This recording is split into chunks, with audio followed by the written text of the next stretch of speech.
아가서 5장을 여러분 펼쳐주시기 바랍니다. 본문을 읽어가면서 말씀을 전하겠습니다. 제목은 몰약의 즙이 내 손가락에서 문빗장에 떨어지는구나 라는 겁니다.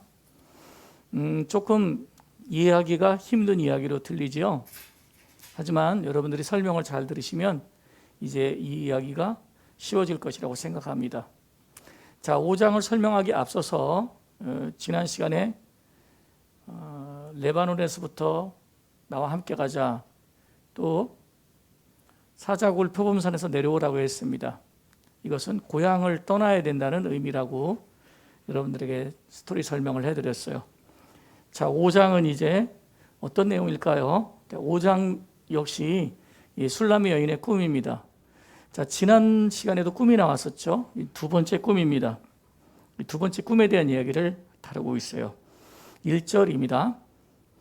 자, 1절은 솔로몬이 하는 얘기예요. 내 누이, 내 신부야, 내가 내 동산에 들어와서 나의 몰약과 향재료를 거두고 나의 굴송이와 꿀을 먹고 내 포도주와 내 우유를 마셨으니 나의 친구들아 먹으라, 나의 사랑하는 사람들아 많이 마시라. 자, 먼저 지난 장 마지막 장에 보면은 신부가 이런 얘기를 했어요. 신랑에게 뭐라고 했냐면 신랑에게 이렇게 요청합니다. 나의 사랑하는 자가 그 동산에 올라가서 아름다운 실과를 많이 먹기를 원한다, 이렇게 했습니다. 그런데 이 술람미 여인이 요청하는 것에 대해서 솔로몬이 이제 응답하는 성격을 가져요. 1절입니다. 그래서 1절만 솔로몬이 말한 거예요. 신랑은 신부의 요청에 흡족하게 응하였다고 말합니다. 신랑이 자신의 소유지에서 거두고 먹고 마시는 만족한 행위를 한 것으로 표현이 됩니다. 그리고 친구를 불러요.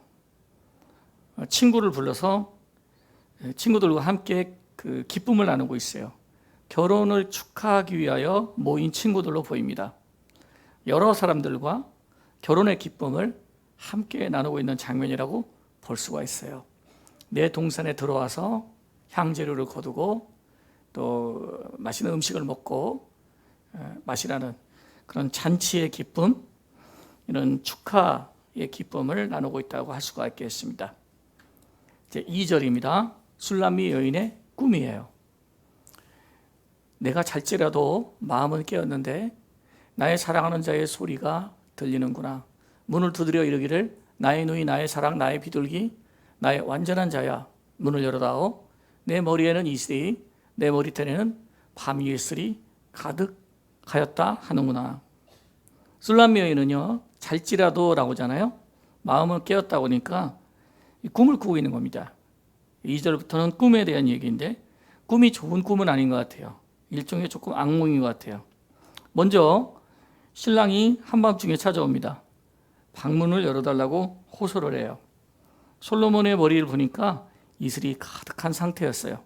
빨리 문을 열어줘야 되는 상태가 되겠지요. 그런데 3절, 내가 옷을 벗었으니 어찌 다시 입겠으며 내가 발을 씻었으니 어찌 다시 더럽히랴마는. 뭔가 신부는 신랑의 문 두드리는 소리에 빨리 나가지 않고 주저하면서 망설이는 모습을 보여줍니다. 신랑에게 문을 빨리 열어주지 못한 거예요. 그런데 4절을 보니까 적극적으로 내 사랑하는 자가 문 틈으로 손을 들이밀매 내 마음이 움직여서 나옵니다. 신부가 신속히 문을 열어주지 않았는데 신랑이 문틈으로 손을 내밀었고 그때야 신부가 마음이 좀 움직였다고 합니다. 조금 늦은 거죠. 그런데 5절이에요.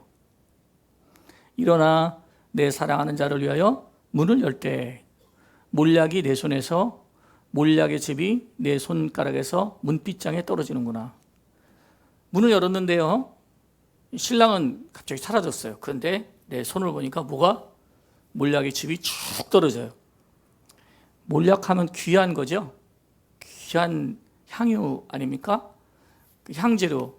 그런 건데 그 즙이 쭉 떨어져요. 이게 뭘까요? 그래서 이거 가지고 많은 그 비유적인 해석을 하기 때문에 저는 생각했습니다. 많은 성도 여러분들이 얼마나 헷갈릴까, 이 장면을 보고. 근데 여러분, 여기 어디까지나 꿈이라는 것을 생각하면 돼요. 신랑이 문을 뚝뚝뚝 두드렸는데 내가 좀 빨리 못 열어드렸어요. 늦었어요. 아우, 어떻게 일어날까.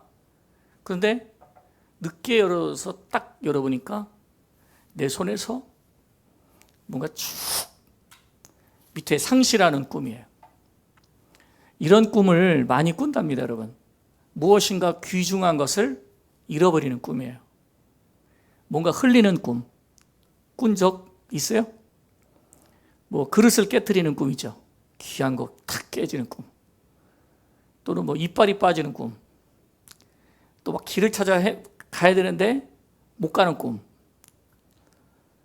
이런 거 있습니다. 또 학교를 가야 되는데 그냥 몇 시간을 그냥 산을 넘고 물을 건너 갔는데 학교에 제 시간에 못 가는 꿈, 이런 거 있죠. 근데 뭘까요? 지금 뭔가 꿈에 잃어버리면 어떡하지? 뺏기면 어떡하지? 손해보면 어떡하지? 상실하면 어떡하지? 이런 심정이 있다가 꾸는 꿈이라고 할 수가 있어요. 그러면 여러분 이제 이해가 잘 되시겠어요? 꿈꾼 얘기입니다. 꿈을 꿔보니까 그 몰약의 집이 그냥 뚝뚝 떨어지고, 그리고 제때 문을 열어주고 나니까 내 님이 떠나간 후에 생각해보니까 아쉽다는 마음이 들죠. 귀한 몰약이라는 것이 뚝뚝 떨어지는 불길한 마음이 표현된 것이다 생각하시면 됩니다. 보통 꿈이라는 것은 아쉽고 걱정이 되거나 두려움이 있을 때 이런 종류의 꿈을 반영한다고 할 수가 있겠어요. 그래서 뭐 꿈이 영적인 꿈도 있겠지만 꿈은 우리가 심리적으로 두려워하는 것, 걱정하는 것들을 꾸게 됩니다. 뭐 물건을 잃어버린다든가 어떤 물건이 심하게 낭비되는 꿈, 이런 심리를 반영해서 꾸기 때문에 지금은요 내 님을 놓치는 꿈이거든요. 그래서 아깝게 낭비되는 것으로 보여. 아까운 향유를 흘려버렸다든가 아까운 그 향수를 흘려버렸던 귀한 것을 손에서 흘려버리는 순간으로 보이는 꿈입니다. 이렇게 여러분들이 생각하시면 알겠어요. 잘 이해하기 쉬울 거라고 생각합니다. 그래서 여러분, 성령이 소멸되는 것을 비유한다고도 볼 수 있고요. 우리 안에 은혜가 쏟아지는 것이라고도 할 수 있고요. 주님이 부를 때 우리가 망설이는 경우도 많죠. 그래서 항상 그분의 부름에 망설이지 말고 응답하는 거룩한 신부가 되게 하소서, 이런 기도가 나옵니다. 5절을 읽으면서 그런 기도가 나와요. 6절, 내가 내 사랑하는 자를 위하여 문을 열었으나 그는 벌써 물러갔네. 어쩌면 좋아요? 그가 말할 때 내 혼이 나갔구나. 내가 그를 찾아도 못 만났고 불러도 응답이 없었노라. 후회하는 것이죠. 그 후로 신랑을 찾아 헤매이는데 신랑을 쉽게 만날 수가 없어요. 바로 이런 비유가 되겠습니다. 우리 신앙생활에 얼마나 많이 벌어지는 일인가요? 5절과 6절의 말씀이요, 우리 신앙생활에 실제로 많이 벌어지죠.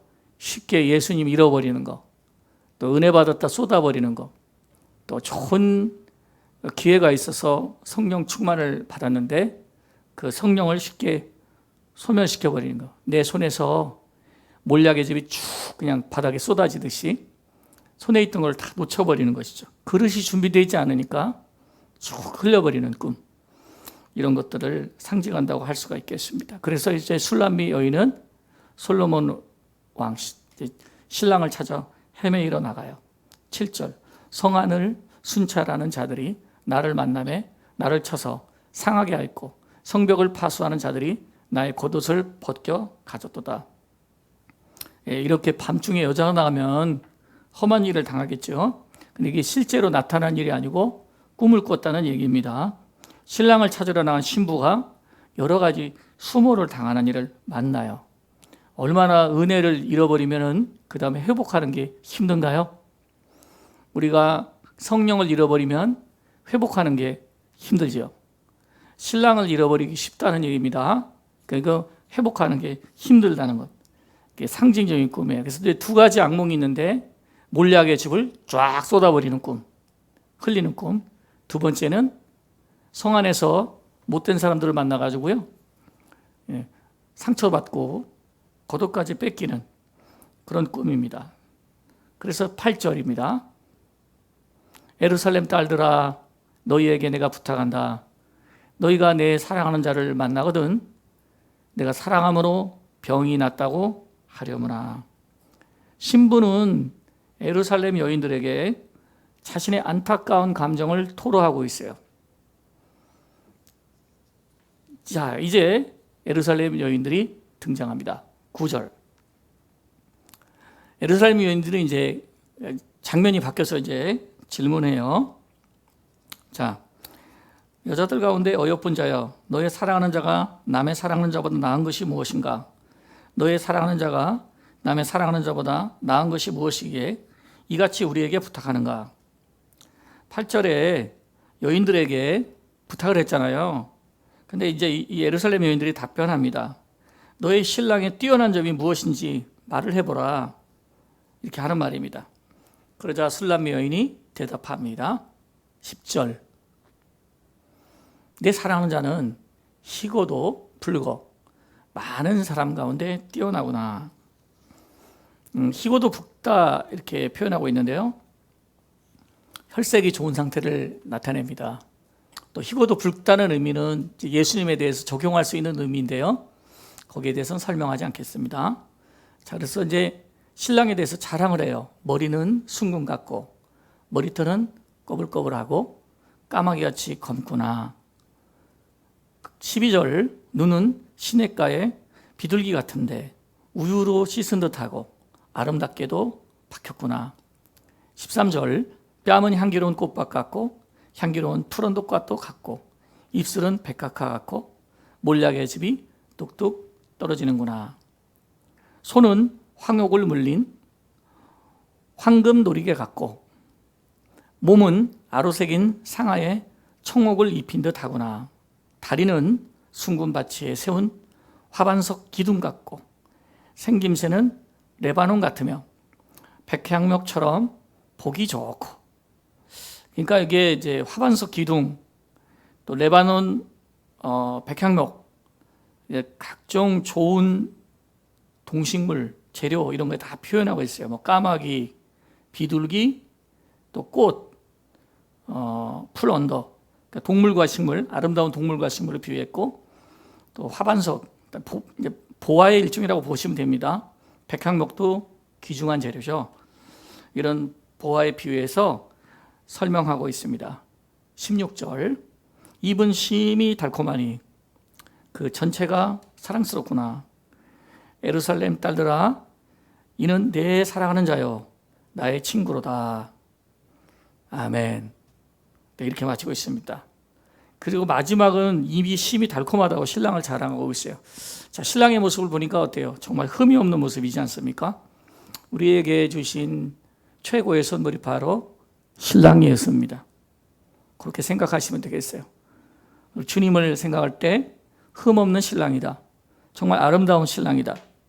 그리고 보화에 비유하고 있잖아요. 부분을. 그러니까 영적인 보화 같은 분이다라고 비유할 수 있습니다.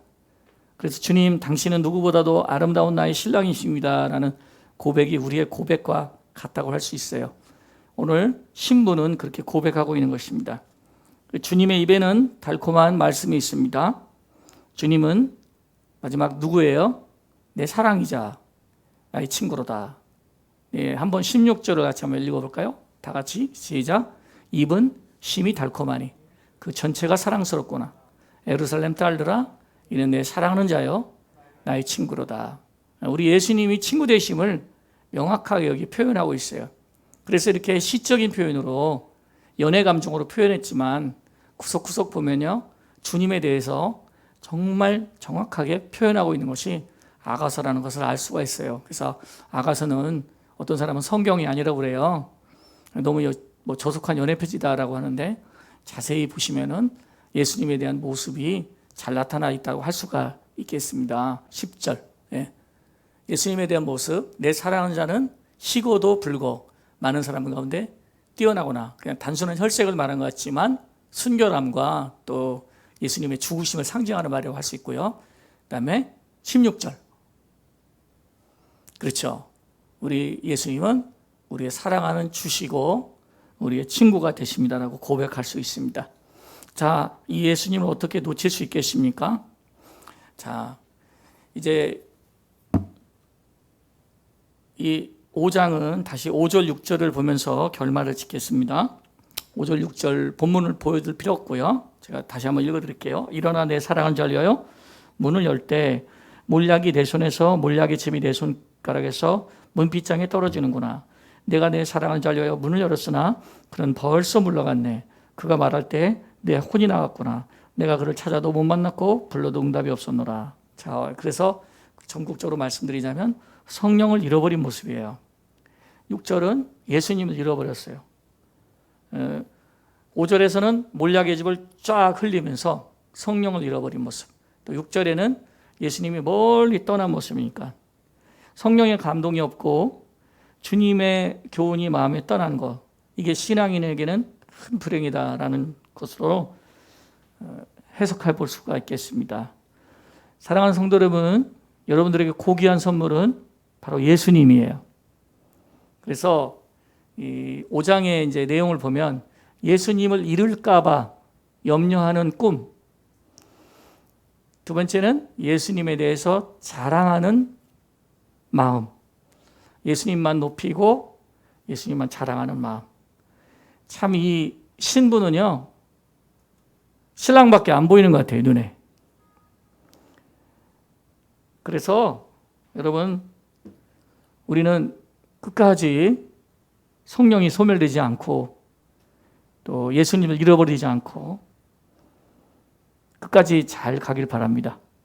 시작보다 항상 끝이 어려운 일이다. 이것을 잊지 마세요. 하나님 믿는 것이 끝까지 잘 지속이 되어야 됩니다. 주님을 열심히 사랑하였다고 하는 사람들도 그 사랑을 마지막에 잃어버리기가 쉬워요.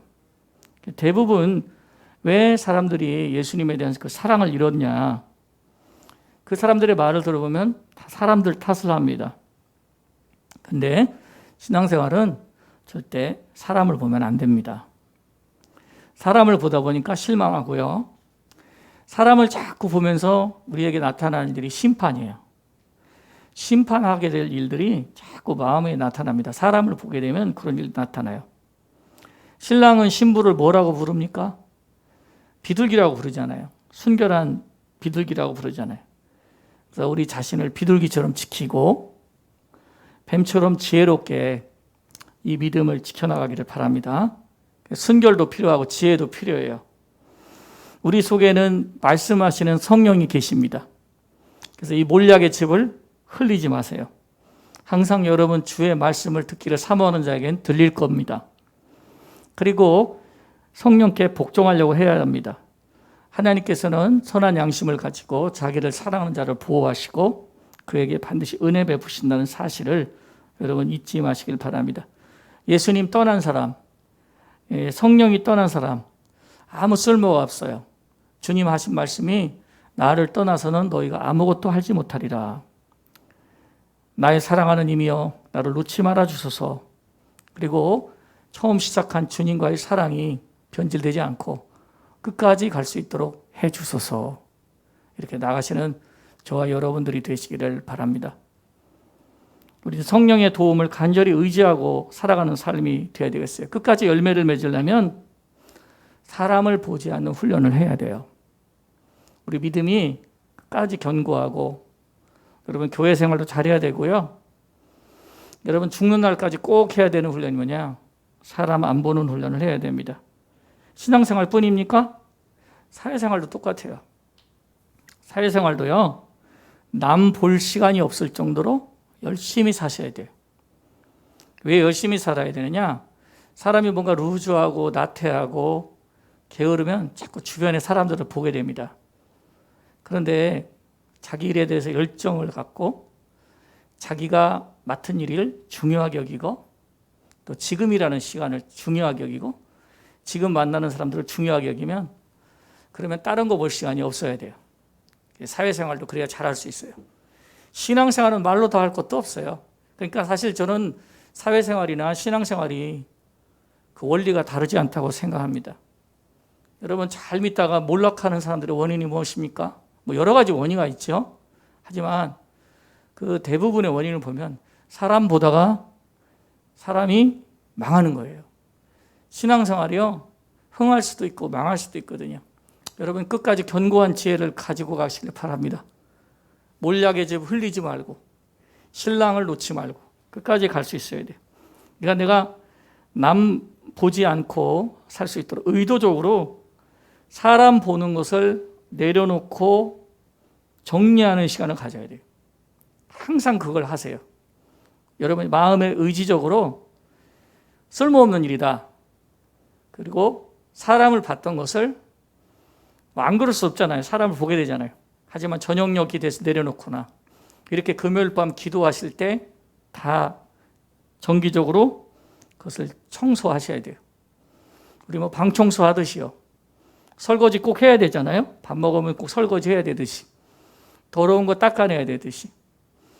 사람 보는 곳에서 이제 또 내려놓습니다 하고 다시 주님을 정결하게 바라볼 수 있도록.